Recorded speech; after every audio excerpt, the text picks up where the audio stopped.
하는데 이는 민주정치의 전제를 허무는 것으로 민주주의와 조화된다고 보기 어렵습니다. 피청구인은 국회의 권한 행사가 다수의 횡포라고 판단했다 하더라도 헌법이 예정한 자구책을 통해 견제와 균형이 실현될 수 있도록 하였어야 합니다.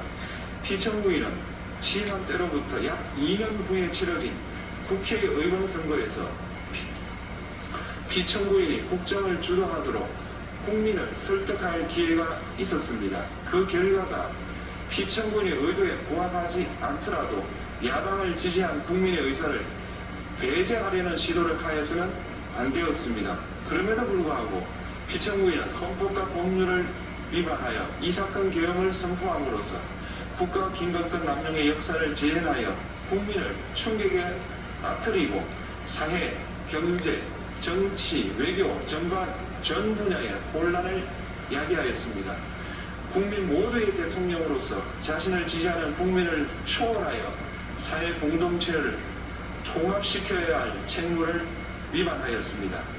군경을 동원하여 국회 등 헌법기관의 권한을 훼손하고 국민의 기본적 인권을 침해함으로써 헌법소의 책무를 저버리고 민주공화국의 주권자인 대한국민의 신임을 중대하게 배반하였습니다.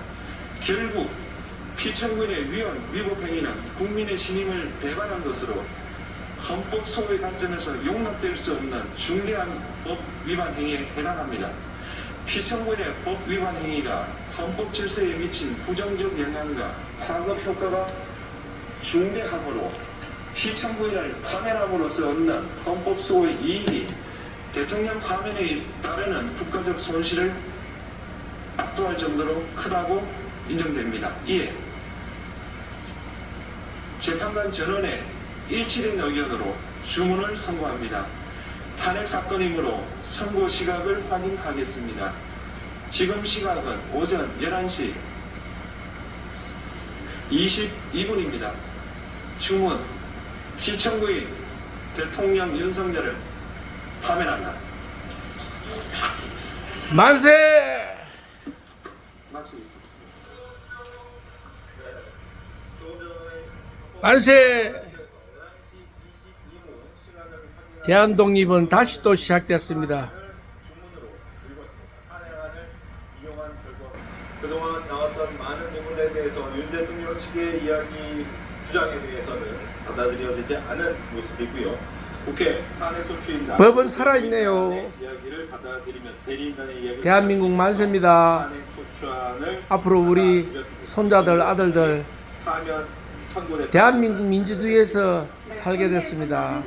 인용이었습니다. 감사합니다. 탄핵 심판의 결론은 인용이었습니다. 재판관의 의견은 8대0 전원이 일치된 의견이었고요. 11시 22분에 주문을 했습니다. 이로써 윤 대통령은 파면이 됐습니다. 현재는 탄핵소추안이 국회를 통과한 지 110하루 만에 인용 결론을 조금 전에 내렸습니다.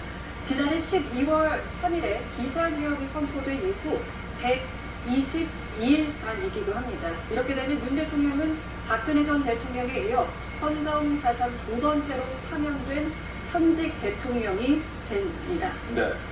이제 윤석열 대통령이 그동안 이야기했던 것이 이제 국회 탄핵소추안 만용이 아니냐 말했지만 그 부분은 탄핵소추안을 만용한 것이 아니고 청구는 적법하다라고 이야기를 했고요. 또 하나 당시